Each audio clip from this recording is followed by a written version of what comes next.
ലൂക്കോസ് എഴുതിയ വിശുദ്ധ സുവിശേഷം 1-ാം അധ്യായത്തിൽ ദൈവാലയത്തിൽ ധൂപം കാട്ടുന്ന സഖരിയ പുരോഹിതന്റെ അരികിലേക്ക് ഇറങ്ങി വരുന്ന ഗബ്രിയേൽ ദൂതന്റെ സാന്നിധ്യം നമുക്ക് കാണാം. ദൈവം നൽകിയ സന്ദേശവുമായിട്ടാണ് ഗബ്രിയേൽ ദൂതൻ വരുന്നത്. സന്ദേശം ഇതായിരുന്നു: സഖരിയാവെ, ഭയപ്പെടേണ്ട, നിന്റെ പ്രാർത്ഥനയ്ക്ക് ഉത്തരമായി. നിന്റെ ഭാര്യ എലിസബത്ത് നിനക്ക് ഒരു മകനെ പ്രസവിക്കും. ഇത് പറയുന്നത് സഖരിയാവിനോടാണ്. ചോദ്യം ഇതാണ്: അങ്ങനെയെങ്കിൽ എലിസബത്ത് പ്രാർത്ഥിച്ചില്ലേ? എന്തുകൊണ്ട് ദൂതൻ നിങ്ങളുടെ പ്രാർത്ഥനയ്ക്ക് ഉത്തരമായി എന്ന് പറഞ്ഞില്ല? പ്രാർത്ഥിച്ചത് സഖരിയാവ് മാത്രമാണോ? നിന്റെ പ്രാർത്ഥനയ്ക്ക് ഉത്തരമായി എന്നല്ലേ ദൂതൻ പറഞ്ഞത്? അല്പക്കൂടെ ആഴത്തിൽ നാം ആ ഭാഗം ഒന്ന് ചിന്തിച്ചാൽ വ്യക്തമായി നമുക്ക് അതിന് ഉത്തരം കണ്ടെത്തുവാനായിട്ട് സാധിക്കും.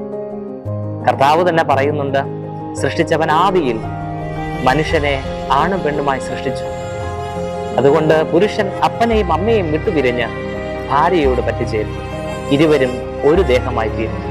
അതുകൊണ്ട് മേലാൽ രണ്ടല്ല ഒന്നത്ര, രണ്ടല്ല ഒന്നാണ്.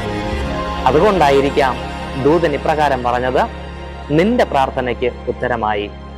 പ്രിയമുള്ളവരെ, നമ്മുടെ കുടുംബങ്ങളിൽ പലവിധമാകുന്ന ആവശ്യങ്ങൾ, ഭാരങ്ങൾ, പ്രയാസങ്ങൾ കടന്നു വരുമ്പോൾ നീ പ്രാർത്ഥിക്ക്, അല്ല നിങ്ങൾ പ്രാർത്ഥിക്ക്. ഇങ്ങനെ പരസ്പരം പഴിചാരേണ്ട ആവശ്യമില്ല. വചനം വ്യക്തമായിട്ട് പറയുന്നു, രണ്ടുപേർ ഐക്യമത്യപ്പെട്ട് കർത്താവിന്റെ നാമത്തിൽ പിതാവിനോട് യാചിക്കുന്നതെന്തും അവിടുന്ന് പുത്രന്റെ നാമം മഹത്വപ്പെടുത്തേണ്ടതിന് നൽകുമെന്നാണ്. അങ്ങനെയെങ്കിൽ സഖരിയാവ് എലിസബത്ത് ദമ്പതികളുടെ ദൈവസന്നിധിയിലുള്ള മുട്ടിപ്പായുള്ള പ്രാർത്ഥന നമുക്കും അനുകരിക്കാം, നമ്മുടെ ജീവിതത്തിലും പകർത്തിയെടുക്കാം. ദൈവം അപ്പോൾ നമ്മോടായി തന്നെ പറയും, നിന്റെ പ്രാർത്ഥനയ്ക്ക് ഉത്തരമായി. ദൈവം നമ്മെ അനുഗ്രഹിക്കട്ടെ. ആമേൻ.